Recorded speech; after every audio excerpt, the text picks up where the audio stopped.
आप सोचिए मेरी फ्रूट्स की दुकान है और मेरे पास हर एक फ्रूट अवेलेबल है, लेकिन एक दिन एक लड़का आके मुझसे अवाकाडो मांगता है, लेकिन तो भी मैं उस बच्चे को देता हूं सेब कि आप सेब खाइए।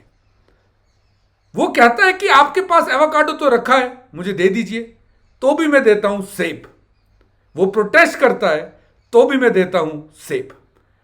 ऐसा ही कुछ हो रहा है लद्दाख के साथ। चलिए जल्दी से सेशन में मैं आपको बताता हूं कि लद्दाख के साथ क्या हो रहा है। आपको पता ही होगा 2019 में लद्दाख और जम्मू एंड कश्मीर का विभाजन करके दो यूटीज बनाई जाती है। जम्मू एंड कश्मीर एक यूटी बनती है विद असेंबली, जिसके आज चीफ मिनिस्टर हैं उमर अब्दुल्ला, और दूसरी बनती है यूटी लद्दाख, जिसकी असेंबली नहीं है। सब कुछ ठीक चल रहा था, लेकिन अचानक से सोनम वांगचुक और बाकी लद्दाख के एक्टिविस्ट डिमांड करते हैं कि लद्दाख को 6 शेड्यूल में इंक्लूड किया जाए। 6 शेड्यूल में क्यों? 6 शेड्यूल में एक्चुअली 4 स्टेट्स को रखा गया है, असम, त्रिपुरा, मेघालय और मिजोरम। इन 4 स्टेट्स के जो ट्राइबल रीजन है वहां पर ऑटोनॉमस काउंसिल बनाई जाती है। ऑटोनॉमस काउंसिल्स ये वो बॉडीज हैं जिन्हें सिविल और जुडिशियल पावर्स होते हैं। इन्हें इवन कुछ केसेस में लेजिस्लेटिव पावर्स भी दिए गए हैं ताकि ट्राइबल राइट्स को कंजर्व किया जाए, प्रोटेक्ट किया जाए। लद्दाख कुछ ऐसा ही सिस्टम मांग रहा था, डिमांड कर रहा था, जो इन रीजन्स में भारत सरकार ने दिया हुआ है। लेकिन अमित शाह साहब और मोदी सरकार इन डिमांड्स को मान नहीं रही थी। तो सोनम वांगचुक एक एक्टिविस्ट है, वो 35 दिन की हंगर स्ट्राइक पर जाते हैं। अब डिमांड स्टेटहुड की भी होने लग गई कि आप लद्दाख को स्टेटहुड दीजिए। याद रखिएगा कि स्टेटहुड का केस पहले ही जम्मू एंड कश्मीर का सुप्रीम कोर्ट में चल रहा है। लद्दाख ने कभी भी स्टेटहुड नहीं मांगा था, लेकिन अब जब 6 शेड्यूल की डिमांड फुलफिल नहीं होती है, लद्दाख के एक्टिविस्ट 6 शेड्यूल के साथ साथ स्टेटहुड की भी डिमांड करते हैं। लेकिन फिर से अमित शाह डेफ ईयर्स, कोई रिस्पॉन्स नहीं। लद्दाख के एक्टिविस्ट हंगर स्ट्राइक के साथ साथ दिल्ली चलो पदयात्रा भी निकालते हैं, लेकिन उसके बावजूद भी सरकार इनकी डिमांड्स की ओर कुछ ज्यादा अटेंशन नहीं देती। जब सेंट्रल गवर्नमेंट लद्दाख की इन डिमांड्स को ऐसी डेफ ईयर देती है तो लद्दाख में मूवमेंट स्टार्ट होती है, स्टेटहुड के लिए, 6 शेड्यूल के लिए और बाकी प्रोटेक्शंस जो वहां के ट्राइबल्स मांग रहे थे। एक टाइम आता है जब हिंसा ज्यादा बढ़ जाती है। यह दिन था 25 सितंबर 2025 का।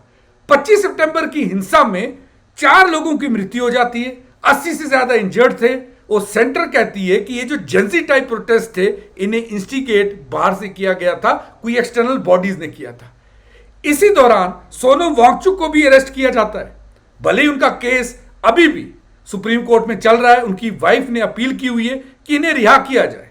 प्रोटेस्ट के बाद अमित शाह और लद्दाख की कुछ काउंसिल्स आके मीटिंग करते हैं। ये मीटिंग्स अक्टूबर 22 से शुरू होते हैं। अब इन मीटिंग से बाहर क्या आ रहा है वो आप बताने से पहले आपसे शेयर कर दूं, यदि आप यूपीएससी की तैयारी कर रहे हैं तो अनअकैडमी आपके लिए लेके आया है अनअकैडमी स्कॉलरशिप सर्विसेज टेस्ट। इस स्कॉलरशिप टेस्ट को अप्लाई करने का आखिरी दिन है। कल स्कॉलरशिप टेस्ट है, सुबह 11 बजे और शाम को 5 बजे। इस स्कॉलरशिप टेस्ट में आपको पढ़ाई के लिए, हमारी सब्सक्रिप्शन के लिए स्कॉलरशिप तो मिलेगी मिलेगी, उसके साथ साथ आपको इनाम भी जीतने को मिल सकते हैं, जैसे मैकबुक, आईपैड्स और डेरो इनाम। अगर आप यूपीएससी की तैयारी करना चाह रहे हैं तो अनअकैडमी की बेस्ट एजुकेटर्स अफोर्डेबल प्राइस में आपको यह शिक्षा दे सकते हैं। आप डिस्क्रिप्शन में दिए गए लिंक पर क्लिक कर अनअकैडमी की बेस्ट एजुकेटर से बेस्ट प्राइस पे पढ़ें। एडिशनल डिस्काउंट के लिए आप मेरा कोड NAVI57 भी यूज कर सकते हैं।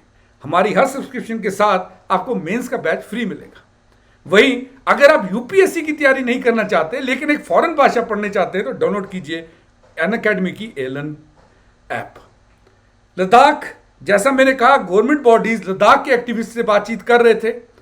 अब सेंटर ने ऑफर किया है कि हम आपको 371 के अंतर्गत लद्दाख को सेफ गार्ड्स देंगे। यह नई बात है कि 371 यानी लद्दाख 370 से निकला और अब 371 में शामिल होने वाला है। तो ये 371 क्या है?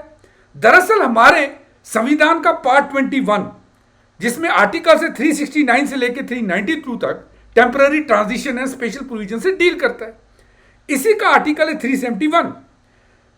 371 ए से लेके जे तक काफी सारी स्टेट्स को स्पेशल प्रोविजंस दिए हुए हैं, जैसे महाराष्ट्र, गुजरात, नागालैंड, असम, मणिपुर, आंध्र प्रदेश, सिक्किम, मिजोरम, अरुणाचल प्रदेश, गोवा और कर्नाटका। क्या क्या प्रोविजंस दिए शॉर्ट में बता देता हूं, जैसे ट्राइबल कस्टम्स की protection, tribal assemblies, hair protection, regional equality in jobs, protection of tribal customs, और मिनिमम गोवा के लिए जैसे मिनिमम 30 सीट्स इन असेंबली। ये सब के सब प्रोविजंस आर्टिकल 371 में दिए गए हैं। अब सेंटर ने बोला कि लद्दाख को सेम यही प्रोविजंस, यही सेफगार्ड हम आर्टिकल 371 के अंतर्गत देंगे, यानी 6 शेड्यूल नहीं देंगे, 371 के अंतर्गत आपके जो सेफगार्ड्स हैं उनको हम प्रोटेक्ट करेंगे। लद्दाख काउंसिल्स ने अभी तक, जिसमें ले काउंसिल आती है, हिल काउंसिल आती है, करगिल हिल काउंसिल आते हैं, अभी तक उन्होंने इसका रिस्पॉन्स नहीं दिया कि क्या वो सच्ची से चाहते उन्हें 370 मिले या नहीं मिले। लेकिन इशू बहुत बड़ा है, क्योंकि क्या गवर्नमेंट पूरी डिमांड पूरी ना करके उनको सीधे 371 से खुश कर सकती है? इसके ऊपर हमारी नजर बनी रहेगी। आपको पूरा समझा दिया मैंने कि क्या क्या सेफगार्ड्स कैसे मिलते हैं। अगर इसमें यूपीएससी का कोई क्वेश्चन आया तो मैं खुशी से कह सकता हूं कि आप इसे सॉल्व कर लेंगे। Thanks for watching Unacademy, let's crack it.